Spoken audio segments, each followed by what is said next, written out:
예, 저는 좀 전에 답변 과정에서 헌법과 법률에 따라서 뭐 진행되고 있는 것 같다고 말씀하시는데 저는 우리 최상목 장관님께서는 헌법을 입에 올릴 자격이 없다고 생각합니다.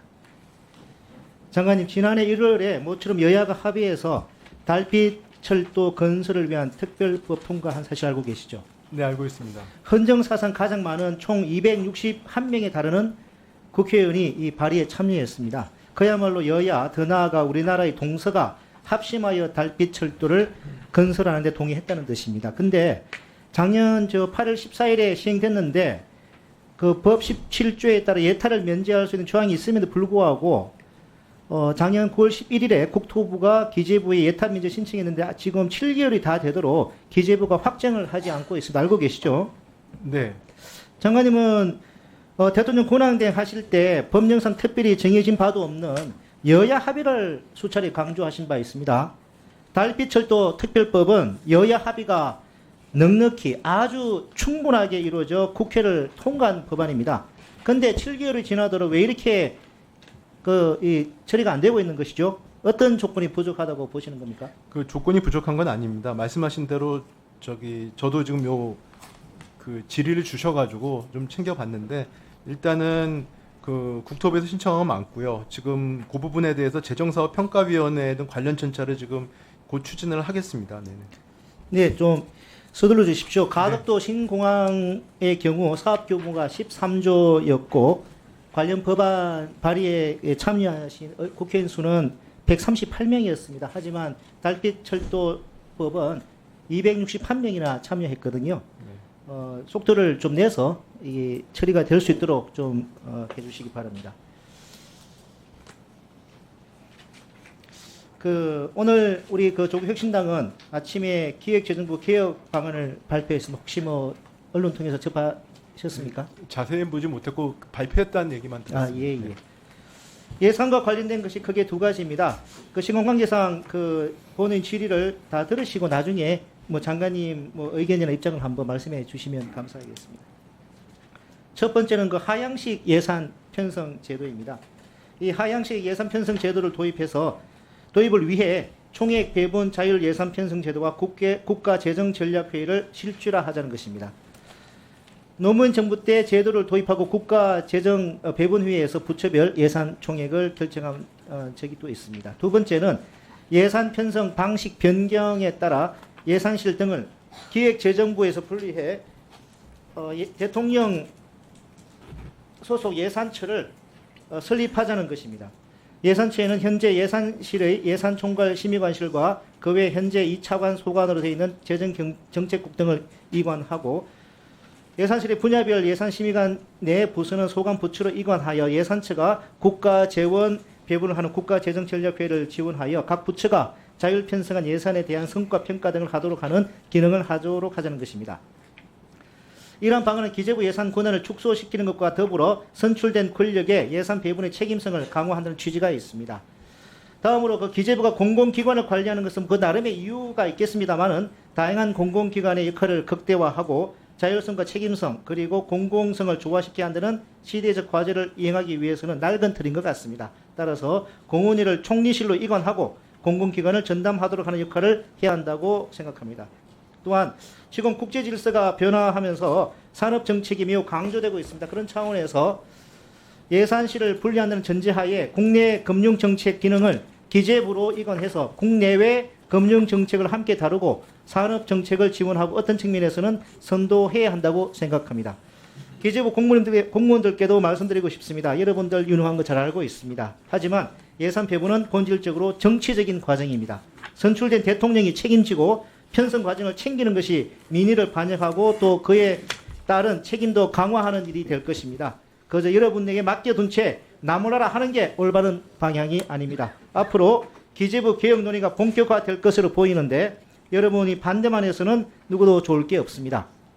이참에 그동안 기재부를 향해 제기된 많은 문제를 해소하고 우리 경제가 직면한 문제를 해결하는 데 어떤 제도와 구조가 가장 적절한지 고민해서 협력하는 것이 좋겠다는 말씀을 드리고 싶습니다.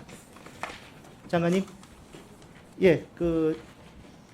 조국혁신당에서 오늘 아침에 발표한 기획재정부 개편 방안에 관련된 내용입니다. 이 관련해서 장관님 이 방안에 대한 입장을 의견 한번.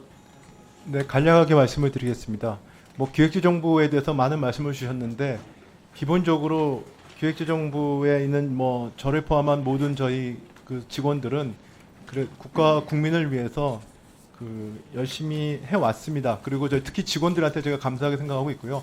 다만 이제 재정 당국이다 보니까 말씀하신 대로 모든 이해 당사자들은 다 원하지만 재정 당국이 뭐 저희를 위해서 그런 게 아니고 국민을 대변하기 위해서 그런 것 때문에 나오는 여러 가지 또 오해가 있었습니다. 그 부분은 저희가 돌아볼 필요가 있다. 그래서 저희가 한번 돌아볼 부분이 있기 때문에 그런 부분을 저희가 생각을 해보겠다 말씀을 드렸고요. 그 다음에 지금 말씀하신 조직 개편은 제가 공무원 40년 가까이 했는데 여러 번 여러 가지 재직 때 해왔습니다. 그래서 결론적으로 뭐 되고 안 되고의 문제는 아닌 것 같습니다. 다만 이게 의사결정 단위를 누가 할 건지, 얼마나 의사결정을 속도 내게 하고 누가 책임을 지고 할 건지에 대한 문제인 것 같습니다.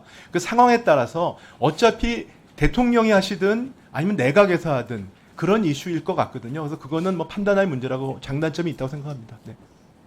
예, 차규건 의원님 수고하셨습니다. 다음은 존경하는 이종욱 의원님 질의하시겠습니다. 예. 네, 장관님. 작년 그 12월 그 대법원에서 통상 임금 판례가 변경된 사실 알고 계시죠? 네네. 그래서 공공기관 임금비에 영향이 있을 것 같은데 관련 내용 좀 파악하고 계시는가요? 네, 아마 그 고정성이 인정이 안 된 걸로 제가 알고 있습니다. 네. 좀 관련해서 좀 질의를 하겠습니다. 통상 임금 대법원 판례에 있는 변경으로 공공기관 인건비가 이전보다 증가할 가능성이 높은데, 네네. 좀 기재부는 지금 어떤 입장이죠? 어떤 계획이시죠? 네, 이 부분이 저희도 이제 이 부분을 파악을 해서 준비를 하고 있는데 이게 그 공공기관별로 이제 공공기관이 저희 관련이 있기 때문에 네. 공공기관별로 임금 체계나 수당이 서로 다르기 때문에 미친 영향이 좀 다를 것 같습니다. 그래서 전반적으로 그 합리적으로 총인건이 반영될 수 있도록 지금 공공기관별 특성, 그 다음에 인건비 관리 체계 개편 방향, 그 다음 민간의 대응 동향 이를 종합적으로 감안해가지고 좀 준비를 하고 있습니다. 그러면은 그 작년 12월 5일에 2025년 공기업 준정부기관 예산 운용 지침이 공공기관 운영위원회에서 확정된 걸로 알고 있는데요. 네네. 뭐 장관님 말씀은 공운위에서 공공기관이 통상임금 판례 변경에 따른 공공기관 인건비에 미치는 영향이나 향후에 어떻게 해야 될지 등과 관련해서 공운위에서 좀 보고되고 논의가 네, 지금 논의 중입니다. 논의 중인 네, 거 맞습니까? 네네. 예. 하여튼 그런 내용들이 좀 알려지지 않다 보니까 저희 의원실로 전국의 5개 지역 지하철 노조, 철도 노조, 기업은행 노조, 가스공사 노조가 찾아와서 이 부분에 대한 하소연을 좀 많이 했습니다. 네네. 그래서 이분들 답답한 마음을 네네. 오늘 뭐 장관님 상대로 질의를 하게 됐는데요. 네, 아마 민간에서도 좀 이거 하는데 시간이 좀 걸린다고 합니다. 그러니까 네, 저희도 같이 이걸 상황을 봐가지고 저희도 같이 지금 검토를 하고 있습니다. 네, 그리고 대부분 판례 취지 따라서 네네. 기재부에서 이 부분 좀 적극적으로 네네. 관련되는 검토와 조치를 좀 해주시길 바랍니다. 네네.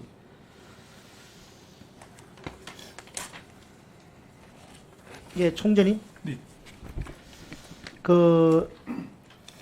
아까 다른 위원님들 뭐 질의에서 나왔었는데 추경 관련해서 본 의원도 지난 1월부터 이제 20조 원 추가 재정 지출과 10조 원의 세입 경정을 통해 총 30조 원 규모의 추경이 필요하다고 이제 밝힌 바 있습니다.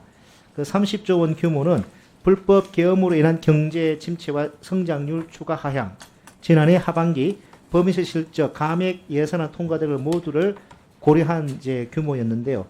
이에 대해서 이제 아시다시피 미국 트럼프 관세 정책과 대응 산불까지 발생을 해서 내수 침체가 더욱 심각한 상황에 이르렀습니다.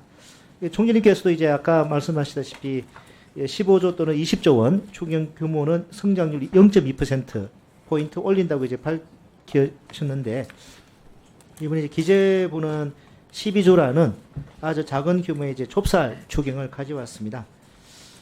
총재님, 현재 편성된 그 12조 2천억 원에서 더 정액하거나 또는 2차 추경이 필요할 것으로 보이는데 이에 대한 총재님 뭐 생각을 여쭙습니다.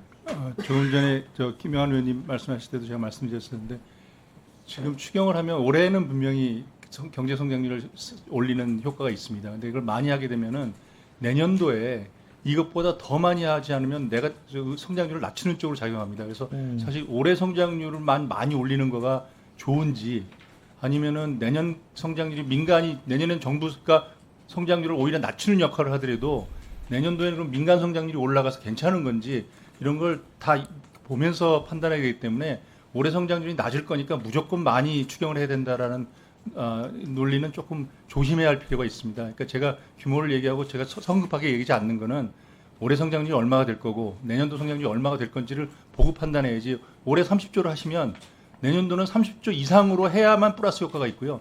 30보다 적으면 성장률은 갉아먹는 효과가 있습니다. 그래서 이렇게 다이나믹하게 생각을 하셔서 판단하셔야 될 것 같습니다.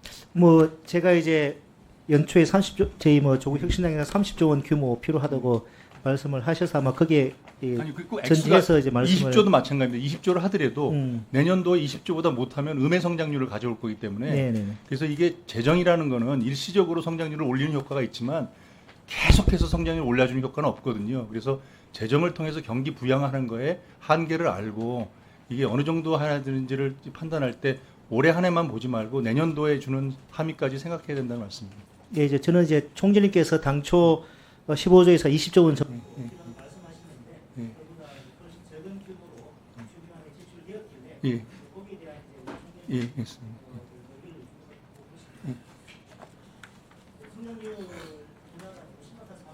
예, 그렇습니다. 그래서 부양이 필요합니다. 예.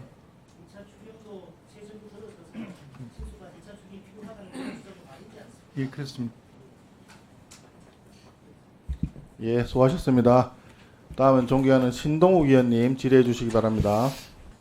그 총재님께 한 말씀 드리고 싶습니다. 총재님께서 그 최상무 장관께서 연말에 2명 헌법재판관 임명한 부분에 대해서 높게 평가한다는 취지로 말씀하시는데 저는 매우 부적절하다고 생각합니다. 의회 민주주의를 무시하는 결정이었습니다.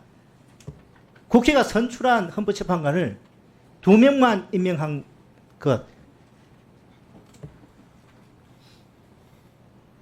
의회 민주주의 정면에 반하는 처사였고 가사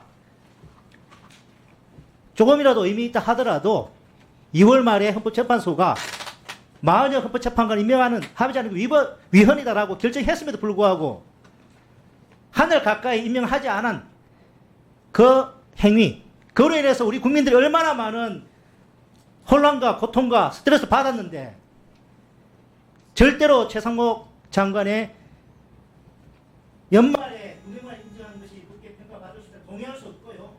그런 안이한 인식이 국민들의 분노를 자아내고 국민들을 실망시키는 것입니다. 총재님, 사적으로 장관님 만나실 때 사적으로 그런 위로를 해드리면 몰라도 공적인 자리에서는 그런 말씀 자제해 주시기 바랍니다. 자, 마지막으로 존경하는 정태호 간사님 질의해 주시기 바랍니다.